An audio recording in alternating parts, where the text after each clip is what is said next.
Most travelers do not get into trouble at the airport because they are careless. They get into trouble because they are still relying on habits that used to work just fine. The problem is, air travel has changed, not always in obvious ways and not always with big announcements. But in 2026, the airport feels less forgiving than it used to. A bag that looked acceptable before suddenly gets stopped at the gate. A ticket that seemed like a bargain turns expensive in seconds. A backpack you thought counted as a personal item becomes a problem the moment the flight is full and enforcement gets stricter. And that is what catches so many people off guard. It is not always the rule itself. It is the gap between what travelers assume and how airports and airlines are actually operating now. In this video, we are not just going through random travel tips. We are talking about the old airport habits that are quietly costing people money, time, and peace of mind. Because once you understand where those habits fail, you stop walking into the airport hoping everything will work out, and start traveling with far more confidence. Number 1. Booking like carry-on is still included. One of the most expensive old habits travelers still have is assuming that a plane ticket works the way it used to. You see a low fare, you feel relieved, and you book it before the price moves. On the surface, it feels like a smart decision. But that confidence often disappears at the airport when you realize the ticket only included a seat and almost nothing else. That is where many travelers get caught. They are not breaking any rules. They are simply booking with old expectations. For years, people got used to the idea that bringing a carry-on was normal. But now, on many basic economy or light fares, that assumption can cost you the moment you reach the gate. What looked like a cheap ticket starts getting more expensive with every step. First the carry-on issue, then the gate fee, then the realization that fixing it at the airport costs far more than handling it when you booked. And that is the deeper lesson here. The airport is no longer a good place to solve preventable problems. By the time you are standing at the gate, the cheap options are usually gone. What you thought was a budget-friendly choice becomes an expensive lesson in fine print. The smartest travelers now do one thing differently. They stop asking, "How cheap is this ticket?" and start asking, "What does this ticket actually include?" Number 2. Trusting your bag by eye instead of real dimensions. Another old habit that keeps getting travelers into trouble is judging a bag by appearance instead of its actual measurements. If it looks like a carry-on, people assume it will pass. If it fit on a previous trip, they assume it will fit again. And for a long time, that kind of casual confidence often worked. But that is exactly the kind of thinking that is starting to fail. Because the problem is not how your bag looks from across the terminal. The problem is what happens when it is fully packed, fully expanded, and suddenly measured at the gate. Wheels count. Handles count. Outer pockets count. And the moment a bag bulges beyond its frame, it stops being basically fine and starts becoming a risk. This is why so many travelers feel shocked when their bag gets pulled. In their mind, nothing seems unusual. It is the same bag, the same shape, the same routine. But the reality is different once that bag is stuffed for a real trip. A zipper section adds depth. A side pocket pushes outward. A handle does not retract all the way. Those little details can be the difference between boarding normally and being told your bag will not go with you. And that is the uncomfortable truth about airport enforcement now. Small miscalculations matter more than they used to. A bag does not have to look ridiculous to become a problem. It just has to be slightly over the line at the exact moment someone decides to check. So the smarter habit now is simple: stop trusting your eyes. Measure your bag the way the airport sees it, not the way it looks in your bedroom before you leave. Number 3. When a personal item stops being personal item-sized. A lot of travelers still think personal item is a flexible term. If it is a backpack, a tote, or a soft bag, they assume it will probably be fine. And that assumption used to carry people through without much trouble. But on fuller flights and stricter routes, that habit is becoming much more expensive, because a personal item is not defined by what kind of bag it is.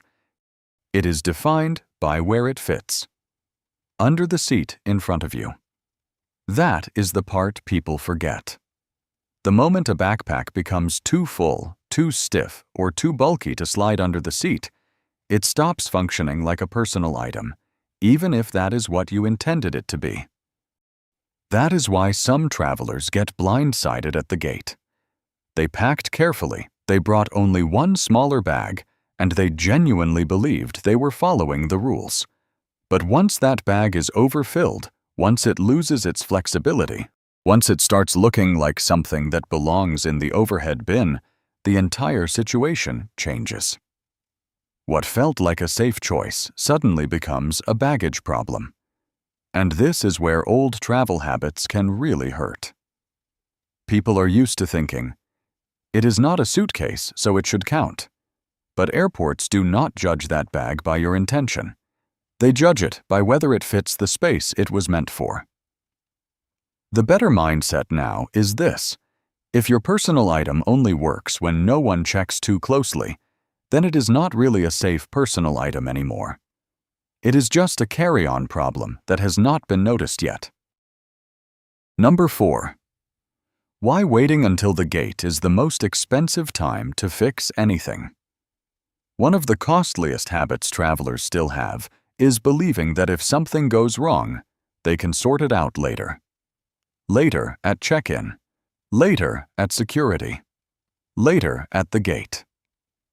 But in today's airport environment, later is usually the worst possible moment.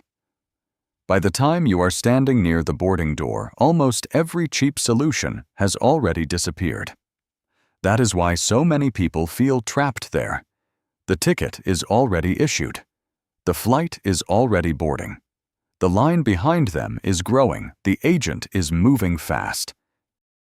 And suddenly, a problem that could have been handled calmly at home turns into a stressful, public, expensive decision. This is what makes airport mistakes feel so harsh now. It is not only that rules are being enforced more closely, it is that the airport gives you fewer and fewer affordable chances to correct them once the trip is in motion. A bag that should have been paid for online becomes a bigger fee at the gate. A personal item that should have been repacked at home becomes a last-minute argument no one has time for. A fare you never fully reviewed becomes a lesson you pay for under pressure. And pressure changes people. It makes them stop thinking clearly. It makes them accept charges they would have questioned earlier. It makes them feel as if they have no choice, even when the real mistake happened long before they ever reached the terminal. That is why experienced travelers are changing one habit above all others. They are solving problems before the airport has a chance to make those problems expensive. Because once you are at the gate, you are not negotiating from a position of calm anymore. You are negotiating from urgency, and urgency is almost never cheap. Number 5. Why airport security feels so inconsistent now. One reason travelers feel more stressed than they used to is that airport security no longer feels predictable. The same person can take the same kind of trip twice and have two completely different experiences. On one trip, everything moves smoothly. On the next, a perfectly ordinary item gets flagged a bag, gets pulled aside, or a routine screening suddenly takes longer than expected. That inconsistency is what throws people off. Travelers like patterns. They like knowing that if something worked last time, it will probably work again. But that kind of confidence becomes dangerous when enforcement varies from airport to airport, checkpoint to checkpoint, and sometimes even lane to lane. A traveler who is relying on memory instead of preparation can walk straight into a problem without realizing anything has changed. And that is why old habits break down so easily at security. People assume they already know the routine. They start removing items automatically, or worse, they stop paying attention altogether because they think they have seen it all before. But the modern airport does not always reward routine. Sometimes it rewards awareness. Sometimes the smarter move is not doing more, but noticing which system is actually in front of you. This is especially important for travelers who want the airport to feel easier, calmer, and more manageable. Security becomes much less overwhelming when you stop expecting perfect consistency and start expecting variation instead. Once you understand that the process may look familiar but still operate differently, you stop treating every trip like a replay of the last one. And that mindset shift matters. Because in today's airports, confusion often comes not from doing something outrageous, but from following yesterday's habits in a system that no longer behaves the same way. Number 6. The travel myths people still trust at security. A big part of airport stress does not come from the official rules. It comes from the unofficial rules people think are true. Over time, travelers pick up little beliefs from family friends, old trips, social media, or something they heard years ago and never questioned again. The problem is, many of those beliefs survive long after the airport has changed. That is why so many people still panic over things that are not actually the issue, while overlooking the things that truly slow them down. They worry about harmless routines, repeat old advice as if it were law, and build their airport behavior around assumptions that were never as universal as they sounded. The result is unnecessary tension before they even reach the checkpoint. And this is where the modern airport becomes mentally exhausting. It is not just the screening itself. It is the uncertainty created by outdated information. Travelers are not only trying to follow the rules, they are also trying to sort through years of bad advice, partial truths, and habits that once felt normal.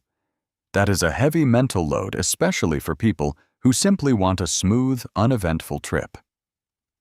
The smartest travelers now do something different.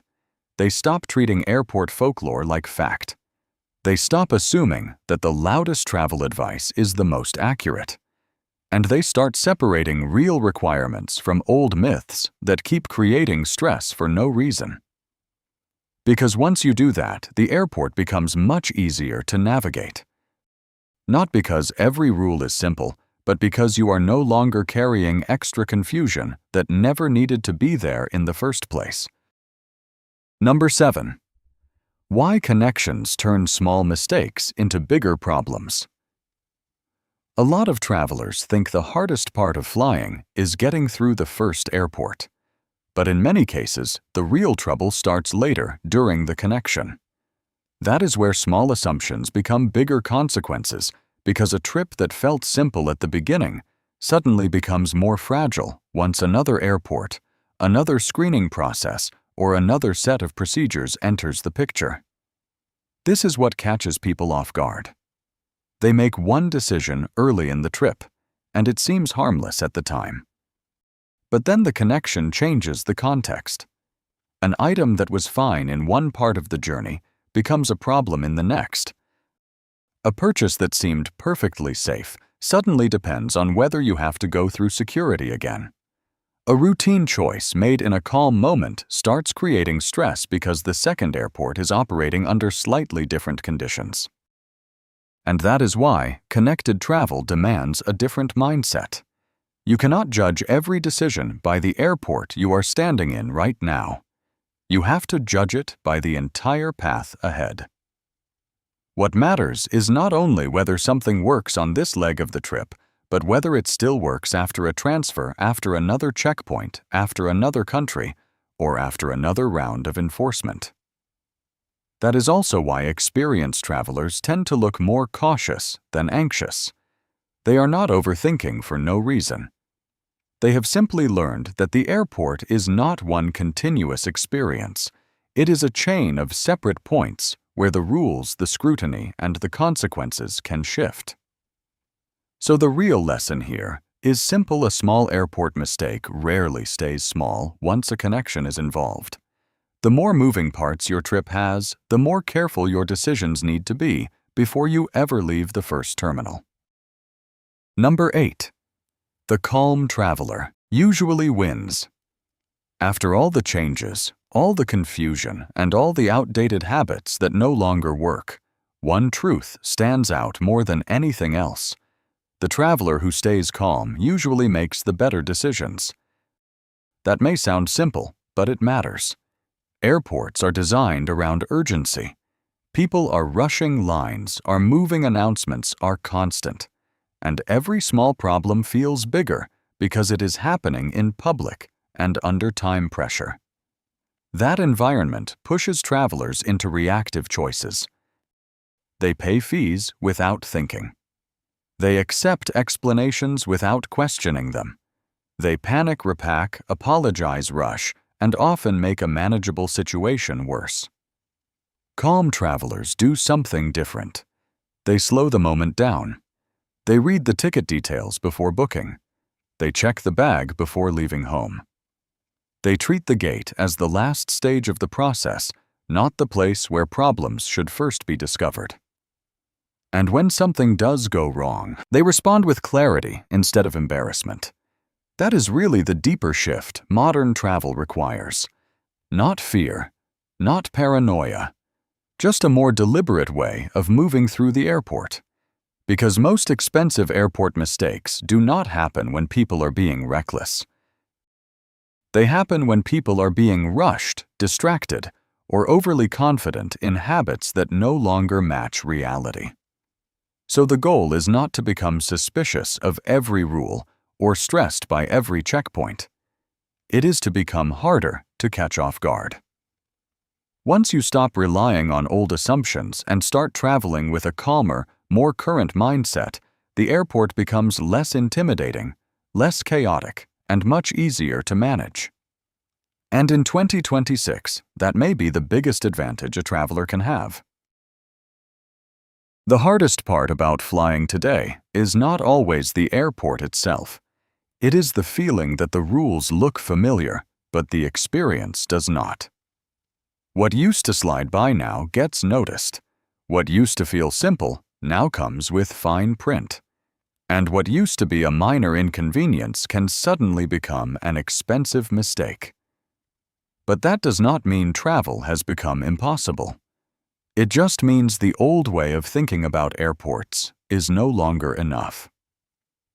The travelers who do best now are not always the youngest, the fastest, or the most frequent flyers. They are the ones who pay attention, the ones who stop assuming, the ones who understand that a cheap fare is not always a simple fare, that a small bag is not always a compliant bag, and that confidence at the airport comes less from routine than from preparation. So before your next trip, do not just pack your suitcase. Update your mindset. Double-check what your ticket includes. Look at your bag the way the airport will look at it. Expect variation. And give yourself the kind of margin that keeps small problems from turning into stressful ones. Because the goal is not to travel in fear. It is to travel with clarity. And once you do that, the airport stops feeling like a place where things keep going wrong and starts feeling like a system you finally understand.